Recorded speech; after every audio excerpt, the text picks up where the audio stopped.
All right, guys, good morning, good afternoon, wherever you are out there. Again, my name is Carson Cook, your CSO Pro, and today, guys, we're going to be talking about a very, very cool topic, and that is 3 different ways that we can improve our storytelling.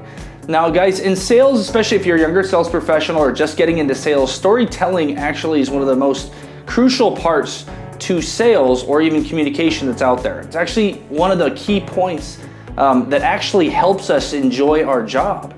If you believe it or not, actually, we get the benefit in sales as professional storytellers or professional communicators. And being able to actually take a story and turning it into a meaning is something that's extremely valuable and very important.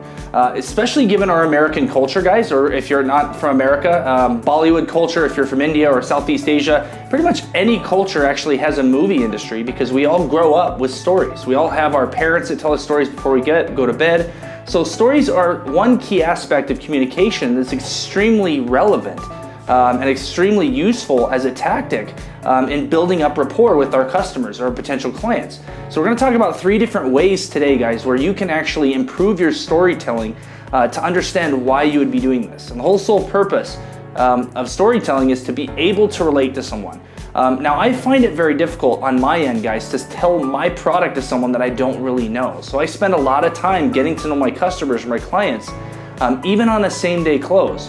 And the fact is that I can be there for an extended period of time, and it's solely relationship building, solely getting to know that individual that's going to be taking on my product. So it's important to understand how to storytell, how to break that ice. So today, guys, we're going to talk about 3 different ways to do it. The first one is to understand the idea or the concept that a picture is worth 1,000 words. So being that we're able to express ourselves given language, using word choice or statements, the other individual is going to have a completely different picture in their head based off of the story that you tell. So being as descriptive as possible on that picture.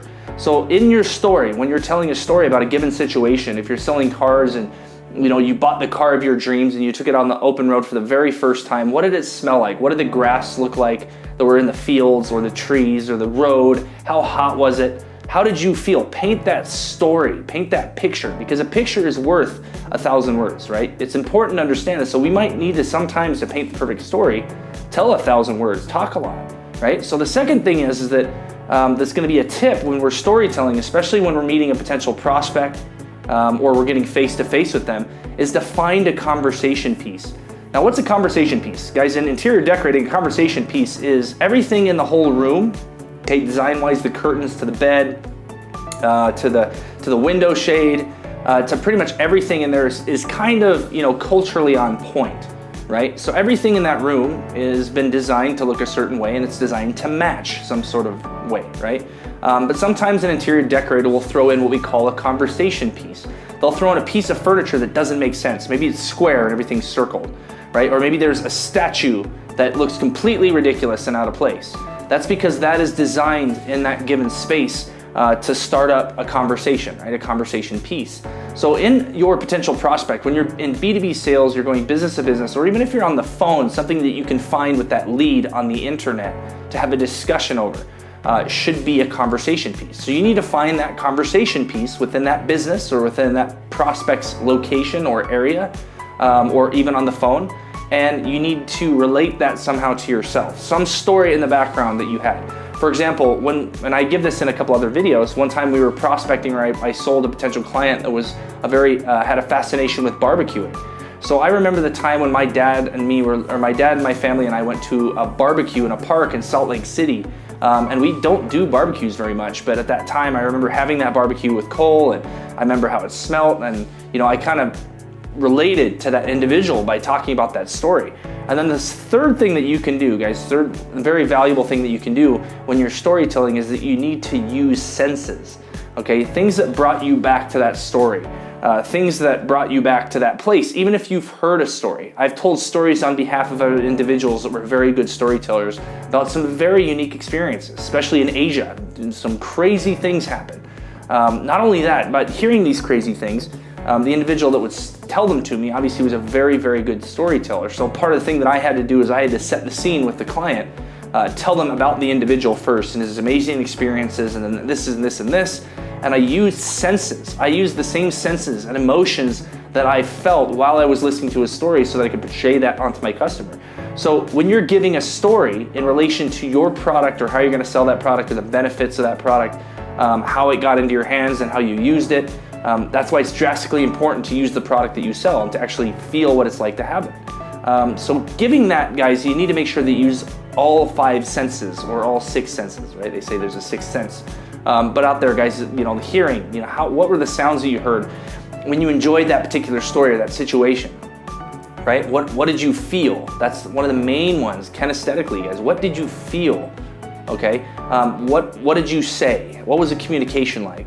What did you feel after they said it? What did the other individual in that story feel as well? So telling that story using those senses, guys, helps you relate to your potential client, your potential prospect. So being able to tell stories, guys, gives you a good opportunity to build rapport.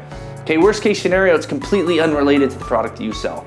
And the whole intention of that communication or that interaction was just for you to be yourself, to enjoy your sales job, and just get to know the other individual that you're selling to. It's going to make every other business process, okay, extremely easy. It's gonna be lube to the gears, right? Gear oil to the gears. It's gonna really help you move the process through, because now storytelling, guys, helps bring people together. Just like we all go to movies, we can all relate emotionally, visually, auditory, and kinesthetically. We can relate to the stories that are being told. Even if we didn't like that story, we still stuck around to listen to it. Even if you went to a bad movie, it's very rare, even if you're in a bad movie, that you'll get up and you'll leave. Not saying that doesn't happen, not saying that I haven't done that, but at the end of the day, that's the power of storytelling within your sale. So keep storytelling, guys. Let's rock and roll, and I will see you out there. Hey guys, this is Carson Cook, back at you again with the CSO Pro. Just wanted to put everything out there, guys. Thanks a lot for tuning into all the videos here on YouTube. I just wanted to point out to you guys real quick, just once again, this book will be going on sale May 1st this year, 2019. So coming up here pretty shortly, guys. And this is the No Shit Sales Journal, a confident, common sense, and practical guide to sales. Basically your Cliff Note version, okay, that can get you up to speed, guys, and give you a very solid foundation on how to sell. Now this book, guys, is not just for sales professionals. This book you need to buy and read. It will help your life with your family, your kids, pretty much anyone that you would like to communicate with and become better at communication.